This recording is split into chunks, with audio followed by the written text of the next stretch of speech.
everybody. Welcome to the Hallmarkies podcast. And we're really excited today. We're talking with producer and director Peter Sullivan. And Peter, thank you so much for coming on the podcast. Oh, thank you for having me. I'm excited to be here. Yeah, it's fun to actually get a chance to talk. We met this summer. We actually had a nice lunch together with our friend Randy Carter. Yeah, And It's great to have a one-on-one. yeah, that was a lot of fun. Yeah. So what we like to do with our guests is, especially your first time on the podcast, is hear a little bit about what inspired you to get into directing, producing, and in film. How did you get started? Well, I've had a one-track mind about film ever since I can remember. I mean, it's basically been since I was a kid. I was just obsessed with it, and I think it just started with a lot of the movies that were coming out at the time. I was a child of the '80s, so we're talking, Star Wars, Indiana Jones, the Amblin films, all of that stuff captured my childhood imagination. And then to find out that there's actually, an art behind it, a career behind it. And I still remember going to the library, and I never actually purchased a copy until very recently. I tracked it down, but there was a children's book on the making of Star Wars, and I must have checked that out of the library 10 times and just read it, and read it, and read it, and I was fascinated with the idea of filmmaking. And then learned more along the way, and then decided to major in it in college, and then I've pursued it ever since. And it's just the magic of the silver screen, if you will. Yeah, I think a lot of us from the 80s feel that way, whether it's Back to the Future or Princess Bride or so many kind of iconic mainstream films Yeah. during that era. Yeah. So you grew up, we were hearing impaired and Mhm. you had to learn to read lips. Was that something that like film kind of helped you to be able to do that, or was that part of the reason Um, why you became interested in it? Or it probably helped, in terms of establishing, a real affinity for the visual aspect of it. hmm I'll be honest, when I was growing up, closed captioning and that kind of stuff wasn't really widespread. It was kind of a special thing. You had to go out and get a special box, which my parents never did. And so it wasn't really until I got to college that we started getting into the television that had it built in. And I remember, my roommate had one of these TVs, and it was really my first time ever seeing closed captioning. So a lot of times when I was a kid, I was drawn in by the visual, and I realized later that I was probably only hearing 75% of, or understanding 75% of the dialogue, and it wasn't until later that I would go back and watch these films with the captions on, or whatever. Oh, that's what they were saying. That kind of a thing, because I just that was a barrier. yeah, yeah, that's interesting. So did you study film in school? I did. So I went to NYU film school.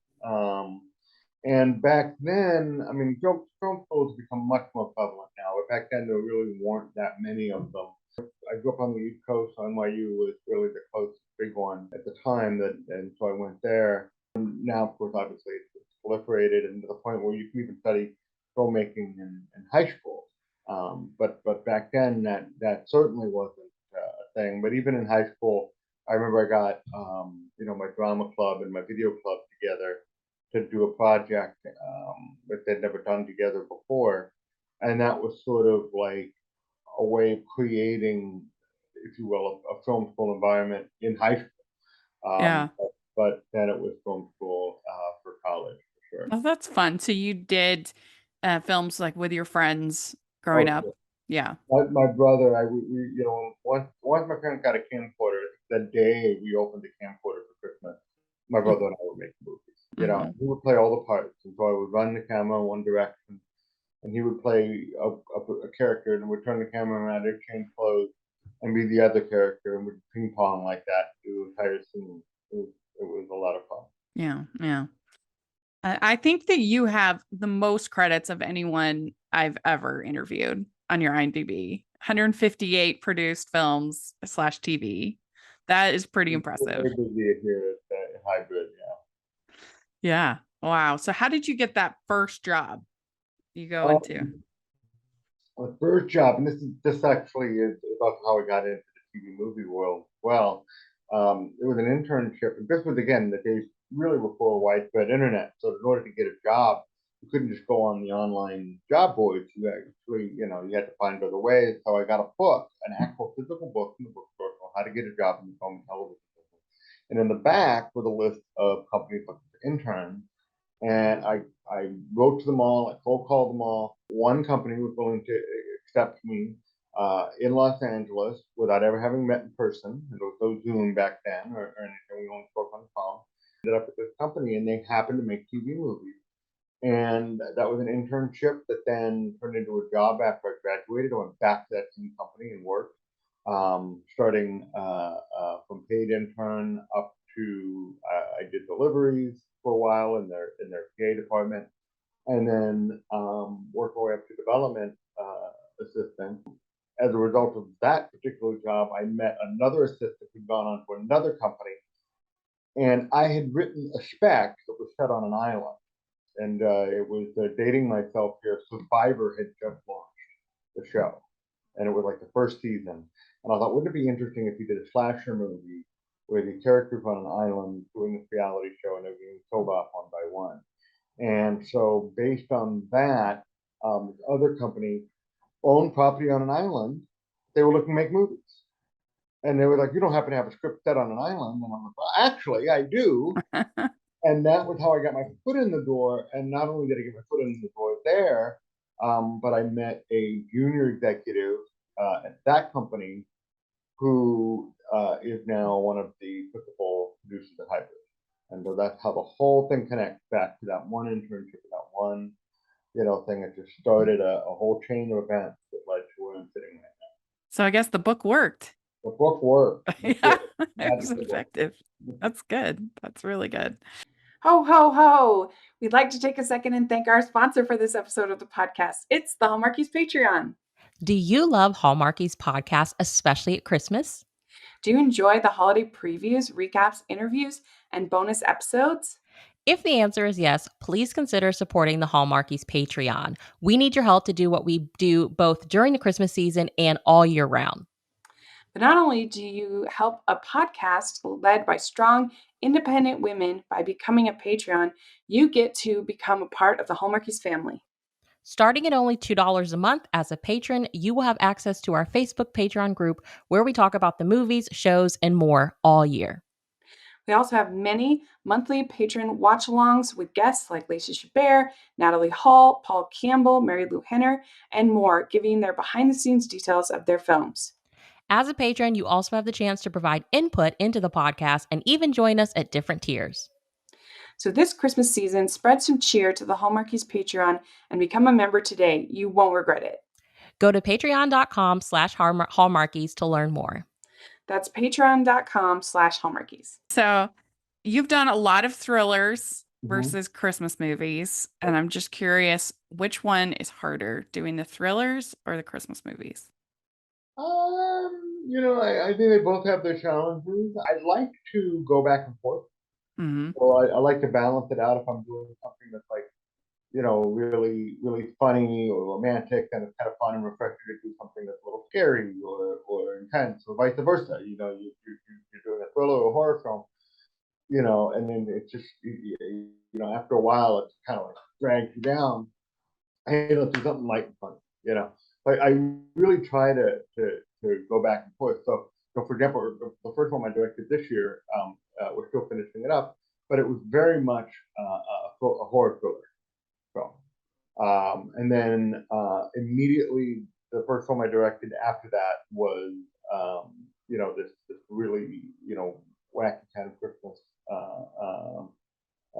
whodunit. So it kind of you kind of mix and match a little bit. Hmm.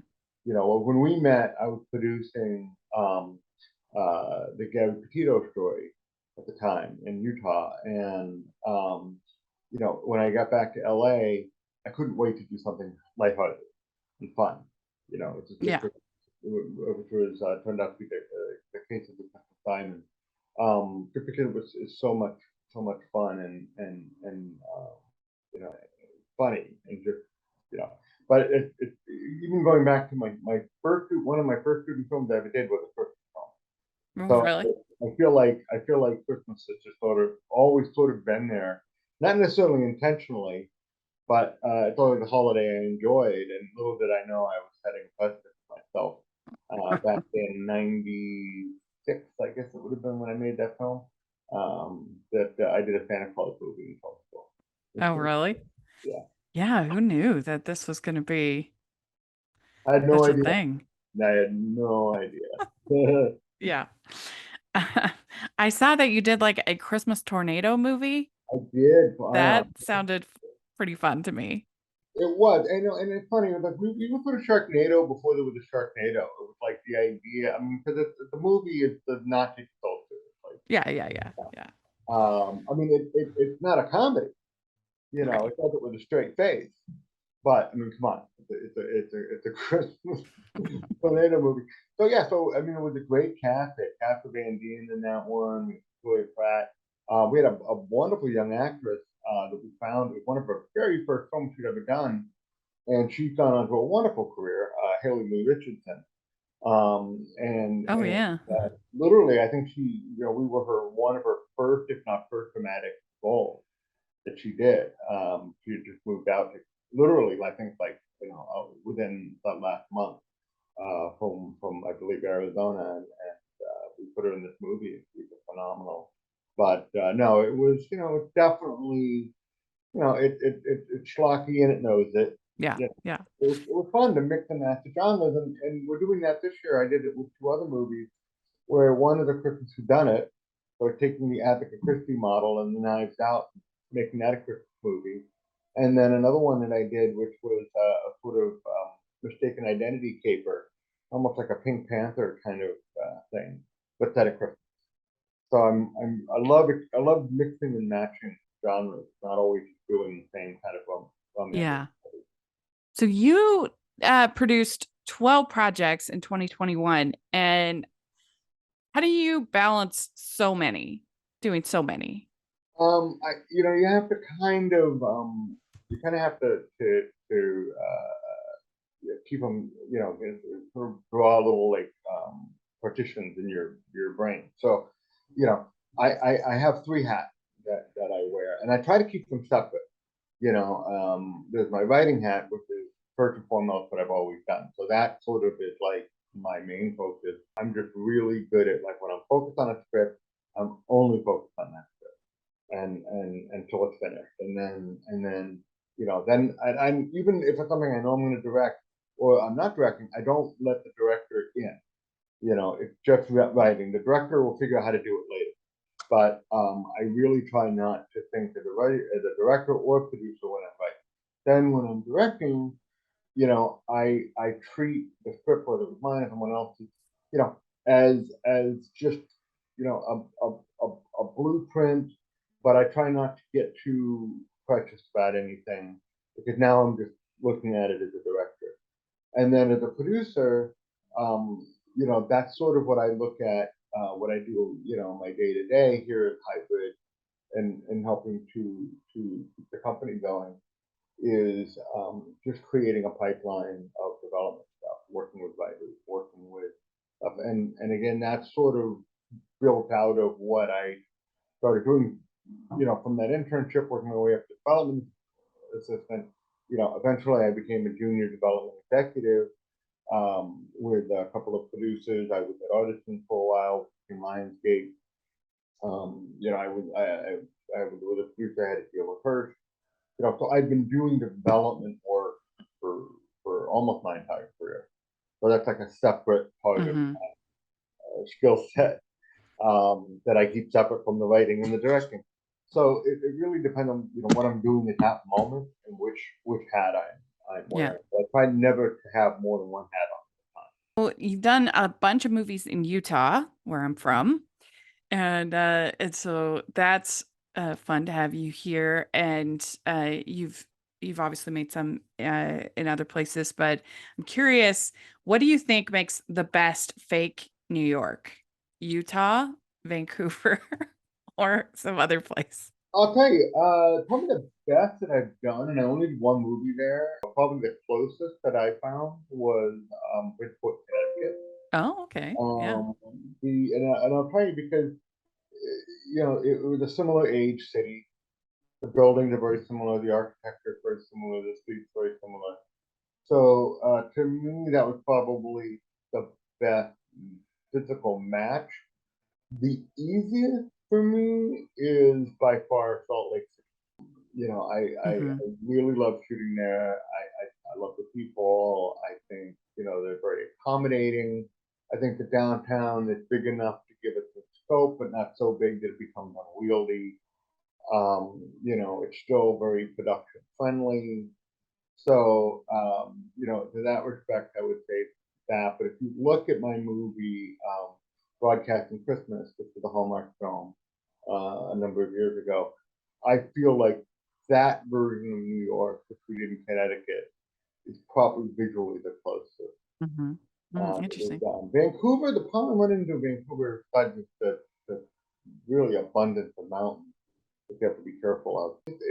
To me, Vancouver has a very specific look. Yeah. Um, a lot of glass. The buildings are they're very unique in that way. And to me, there's a visual quality which the minute I see it on screen, I know Vancouver. Yeah. And New York just doesn't have those kind of buildings in it. And I've got to think probably because a lot of them are so new that it doesn't have the age quality that uh, Connecticut or even like downtown Los Angeles. Yeah, Hmm. I mean, I've done that. I've doubled that for the city as well, and that worked. But it's harder and harder to shoot. Hmm. Uh, And you've had Marie Osmond, speaking of Utah royalty, you've had her in two of your movies. lovely, lovely. Yeah, that must have been fun. Yeah. She's fantastic. We still text now and then. We're always keeping in touch, and no, I just she's just such a lovely person, Hmm. and Yeah. I got to see a show that she and her brother had in Vegas before they closed, and that was just an absolute delight. Hmm. Yeah. Well, so you have this season, you have Cozy Christmas Inn as Mm-hmm. one of the several. And I'm very curious about this movie. We want to talk about it because so tell us about the history of this movie because it was originally Christmas Under Wraps too, correct? Yeah, so it was produced.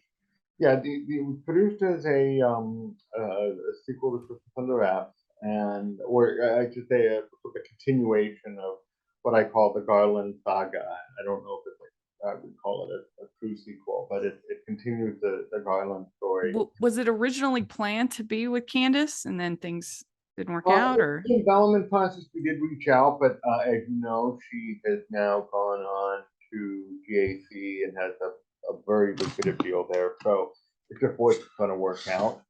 But so at that point, we just said, you know what, let's sort of do our like, one of these reboot sequels, that are all the rage right now. It's accessible that if you've never seen the original, you've heard of the original, you're not going to feel left out. It Yeah. stands on its own film. But it does take us back to Garland, and there are definitely familiar faces and some new ones Hmm. as well. And we intentionally set it up in a way that we were following a new protagonist into the story, so that even if you were going into Garland for the first time, so is this character. So you weren't going to feel like, oh, well, I don't know who that is. I don't know who that is. As she's meeting everyone for the first time, we're meeting everyone. We could also be meeting everyone. Because it has the same writer, right? Yeah. Correct? As Christmas Under Wraps. Are Mhm. they going to acknowledge Candace's character or Yeah, we do. okay? We acknowledge it. It was important to stand on our own. So there's definitely references to the character and sort of catching us up with what's been going on. But that's as far as Hmm. we were. So how did you end up getting Jodie Sweetin involved? Was she nervous at all about kind of doing the No, sequel to Candace's movie? I thought it might have been a bigger thing, and it just never really came up. To be honest with you, when the idea came up, I thought, oh, okay, that's definitely an interesting way to go. And then she signed on to do it, like the project, and I was like, great, and excited to work with her. And she turned out to be absolutely lovely, and we've become friends. She is absolutely befuddled by the fact that I've never seen the Dark Crystal, and I still haven't. And I'm sorry, Jody. I will get to it. I promise. Even I've But seen sort of a funny those. joke. Like even when I went to the Film Academy Museum, and they have the puppets from the Dark Crystal there, and I took a picture and sent it to her. And I said, this is the closest I've gotten, but I bought the movie. I have it, maybe even in 4K, but I will watch it. I promise. But no, she's just a wonderful person, and it was such an interesting shoot because we were shooting one. I mean, the pandemic is still a somewhat of a factor in production. So we were kind of we all worked and stayed in one place, and that was sort of by design, just for safety purposes. Yeah. So a lot of the production was designed around those parameters. So in a way, it was like we all went to camp for a month, and we were all there. We worked there, we lived there, we ate there. All the meals were provided for us because they didn't want anyone going out and getting sick or anything. So it really was, and it was in the middle of winter, and it was really Christmas time. So it was like having a Christmas camp, Hmm. um, Christmas filmmaking camp. That was very interesting and Mm. fun. Yes. So this was filmed in Utah last Yeah. winter? So This last winter? it was filmed in Utah last December. It was filmed in Huntsville, Utah. For people that aren't familiar with the area, Huntsville is probably, I would say, maybe an hour northeast of Salt Lake City. It's a small town. It's got some skiing, whatever, but primarily, I guess it's primarily like a ski destination for some of the ski mountains up there. But it really is a tiny town, and it's the kind of place where we went in and we literally took over the entire hotel, and everybody in the hotel was either cast or crew, and we had every room filled. And as a matter of fact, the room in the movie that she checked into was my room. So Oh, fun. for a week, I slept in the set, and I would have to make sure that I made the bed in the morning because everyone was coming to shoot in my room. And so I was literally living in the room while it was all decorated for the film. That's Um, funny. yeah, and so I'd have to like put my personal stuff away every morning because they were going to be showing up to shoot. I had to put all the art direction back. He's Johnny. And he's Darren. Do you like movies? Do you like your childhood? Do you like movies from your childhood? Do you like podcasts about movies from your childhood? If you answered yes to one or all those questions, then you might enjoy NostalgiaCast. It's a podcast about movies from your childhood. So if you're nostalgic for nostalgia, then you might like NostalgiaCast. See, that's the name of our podcast, NostalgiaCast. Yeah, I think they got that. Should we sign off? Let's do it. I'm Johnny. And he's Darren. And this is NostalgiaCast.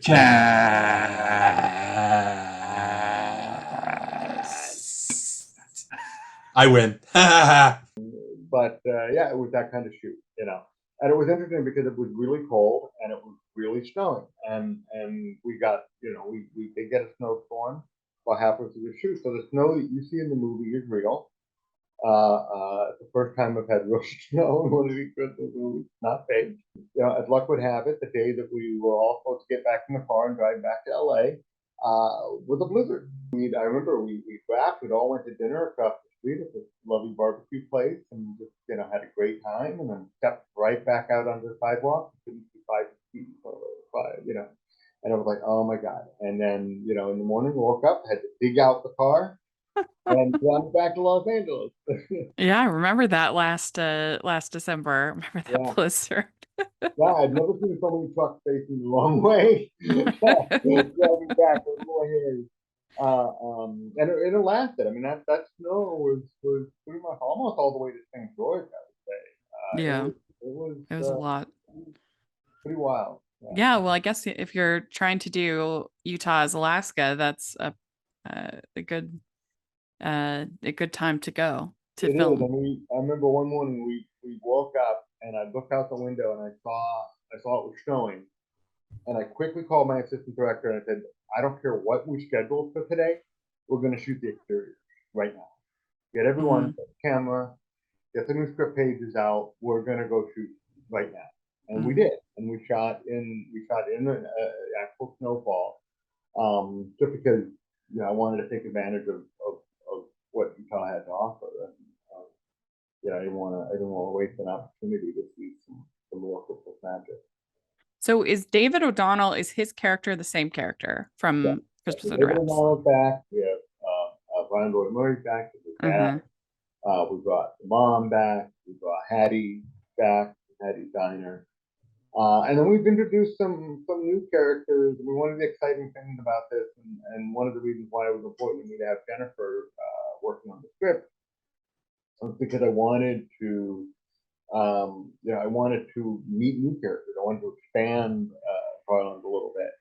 So we get to meet the guy that runs the local, newspaper. We get to meet the local shopkeeper, and there's new characters that join our family. We meet the mayor of Garland. So we're slowly like expanding the world of Garland and expanding our extended family. You know. So that's must have been fun to have Vivica A. Fox. Yes, Yeah. that's it. And you worked with her before? As a producer, yes, my first time directing her, but it's great. We have a franchise of films that we do together for Lifetime. A couple different ones. We have the what we refer to as the Wrong Family, the Jones, Mhm. up with the Jones, which she's an integral part of, and then we also have the Wrong Film.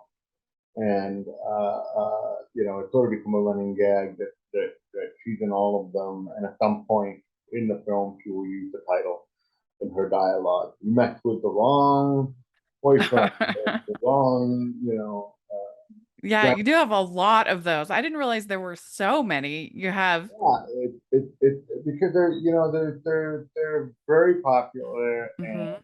and they are their own pleasure. Yeah. For sure. And Vivica is not only in those, she also helps produce them. So, it's always a pleasure working with her. And then as a director, it was a thrill because, going to film school, um, you know, uh, uh, in the 90s, Independence Day had just come out. So I saw that multiple times. Still Bill was a lot of fun. So these were films that were definitely influential on me, and then to get a chance to work with someone like that, it's always great to get to work with the people that you grew up with, for sure. Yeah, and those Wrong movies have been going since 2016. I did not realize that they were that the franchise was so prolific and had been going Yeah, for that long. I want to say the first one was The Wrong Friend, which Vivica was not in, and Jeff and I did that one up in Canada, and I wrote it, and I want to say that was the first one. And then we just decided to kind of keep it going, Yeah. um, and they're sort of it's a franchise in name only, no characters that come back, but we use a lot of the same. We Yeah. have kind of like a one of the beauties of doing so many films is we've sort of developed a repertoire of actors, so we use a lot of the same people, and so the films start to take on kind of almost a repertory theater quality. It's like in one film, we have, for example, Jessica Morris, who does a lot of films with us. She might be the protagonist, and in the next film, she might be the antagonist. Mhm. You know, but we've created our sort of repertory company of players, which is also a lot of fun. And Mhm. sometimes they work into the Christmas movies as well. So the Christmas movie I just did had two actors in it, John Stoddard and Brittany Underwood, who had both done thrillers.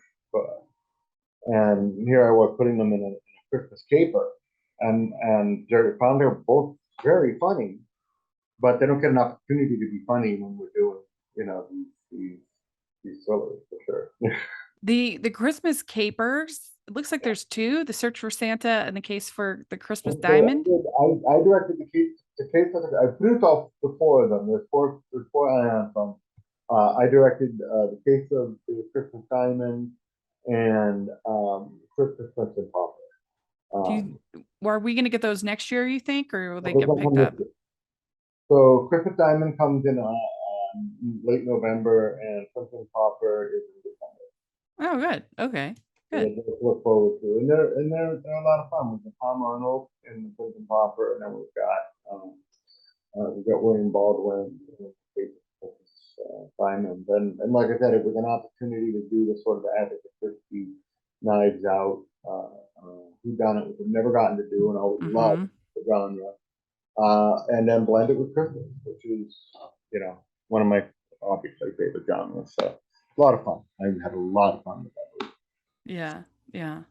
So, how many projects do you have coming out this holiday season? So you've got So as a producer, quite a few. there's what, There's four. Cozy, and then there's another one on Lifetime, which is again a mix. Probably got, I think it's that No Man. It's a Christmas thriller. So you ended up working with this new service for Amazon, the Freebie. Yeah. With Love Accidentally. You have it behind you, the poster. I enjoyed it. I gave it a positive, fresh score on Rotten Tomatoes.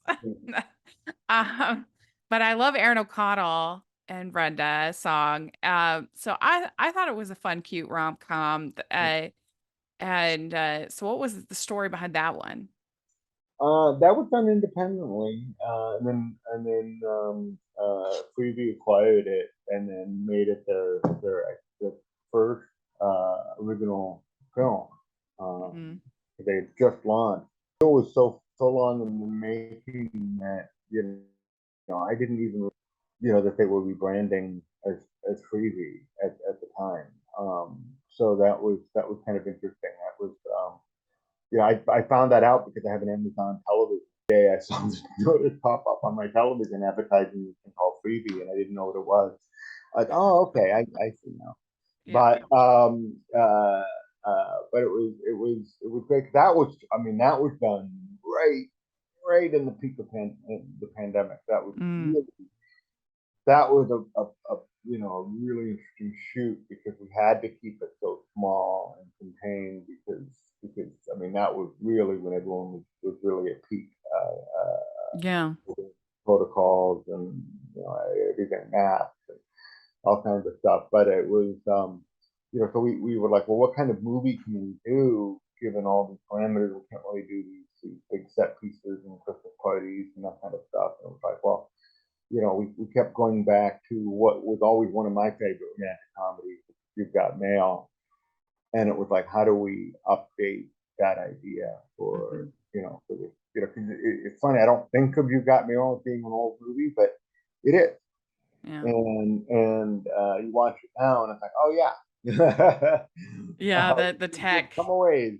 1999. Yeah, and I don't think I don't think of it as being an older film, but it is. And so, how do we create kind of a younger take on that? And we had a relationship with both Brenda and Aaron going back from previous films, and we've had the idea of like, what if we just got these two wonderful actors together and did this really fun romantic comedy in the middle of a pandemic. And it was kind of cathartic for us because the world was kind of on the edge of their seats and we didn't know what was going to happen and everything. And it was kind of great to have this experience of doing something fun and light, and it kind of just gave us an escape every day to go to work and do something. And, it was sort of the antithesis of the life we were Yeah. currently experiencing. Yeah. And we shot it here in LA, so there was, very little travel, and in fact, most of the locations were probably no more than 10 or 15 minutes from my house. So, it was just a really chill shoot. That sounds fun. We'd like to take a second and thank our sponsor for this episode of the podcast. It's the Hallmarkies merch store. Are you looking for that perfect gift for the postable, hardy, or Hallmarky in your life? What about getting that t-shirt or hoodie that will help you stand out at your next holiday party? Now is the time to check out the Hallmarkies merch store. Full of festive designs by artists like Jessica Miller, Carrie from Hallmark Comics, and more. You can even have more than just shirts, but totes, cell phone cases, notebooks, mugs, and more. And it isn't just Hallmark. We have designs for Anna Green Gables, Man from Snowy River, The Nanny, and more. Every purchase at the merch store goes to help support the podcast and allows us to make the great content you know and love. There are frequent sales, so go to tpublic.com/stores/hallmarkies or see the link in the description. That's tpublic.com/stores/hallmarkies. We have some we always end with some like silly questions, and we're giving you the holiday version of the questions. I'm all for it. Bring it Get on. ready for Cozy Christmas In. Okay, first one is, what is your favorite holiday drink? My favorite holiday drink has got to be a wassail. And it was made, it was like an old family recipe that was in a crock pot. And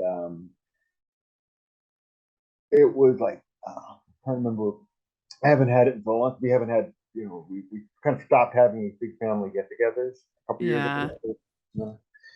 But I want to say it was like cinnamon sticks and cranberry juice and maybe apple juice and some other juices that I'm not remembering. But it was always it was served warm, and it was that sounds good. A highlight of. I've never been really much of an eggnog. Yeah, or I've hot come to cocoa. appreciate it more, but it's definitely an acquired taste. Yeah. So, what is your favorite holiday cookie or treat? I'm a big pie guy. Oh, okay. I love pies. True story. I remember one year I went to visit my parents in Florida. They moved there after I left for LA, and there was no pie. I was like, how can you have Christmas when there's no pie?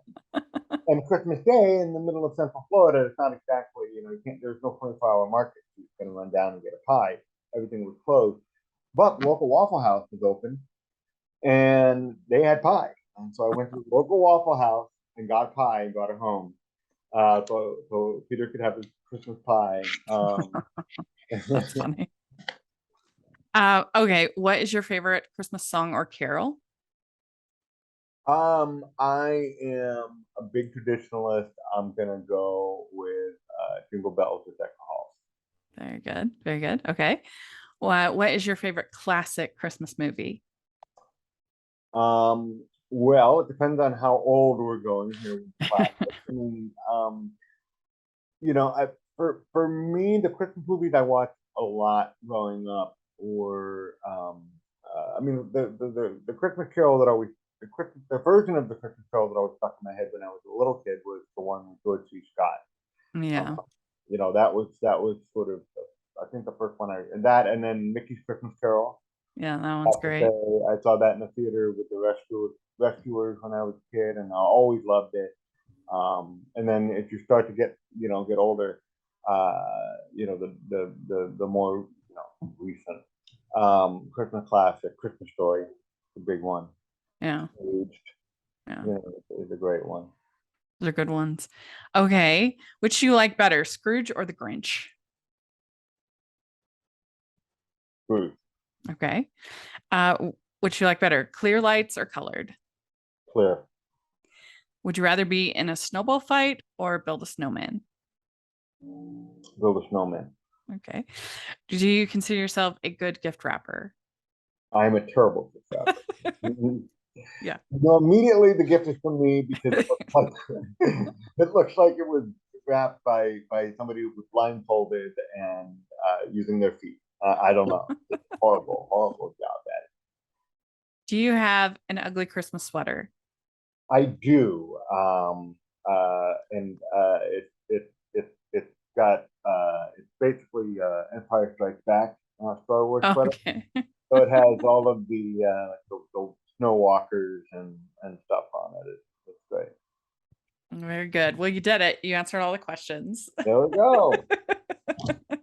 So thanks for coming on. We really appreciate it. We're looking forward to the new movie. And it's fun to hear kind of the backstory on this one because we were very curious when we did our preview. We were like, you can't just sub out Tanner siblings. Like, No, and again, we're not trying to, and that's why I think when you see the film, you'll see Yeah. the time. I want it to be its own thing.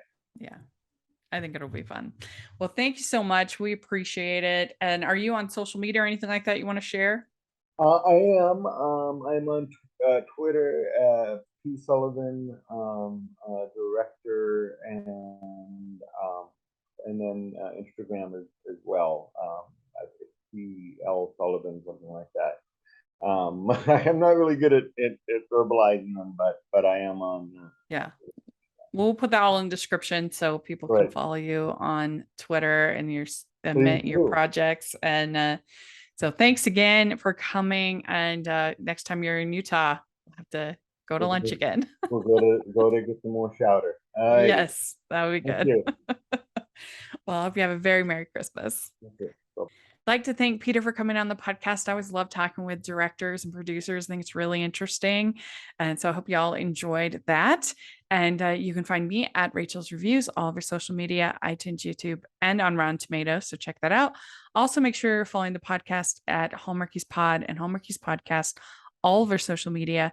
And if you are listening on iTunes, please leave your ratings and reviews. That really helps us a lot. 5 stars. And if you are watching on YouTube, please give the video a thumbs up and subscribe to the channel. We appreciate that so much. We also have our voicemail greeting giveaway that's happening with the Patreon, where you can have Nikki DeLoach, Ashley Williams, Aaron Cahill, and Jen Lilly read your voicemail greeting. So join the Patreon, and every dollar that you donate to the Patreon or on our Ko-Fi, you get entered to win the voicemail giveaway. So definitely don't want to miss out on that. But our Patreon is really fun. You'll love it. So please take a look at that. We also have our merch store, which has tons of fun festive designs. So please take a look at that. And thanks so much, everybody. We'll talk to y'all later. Bye.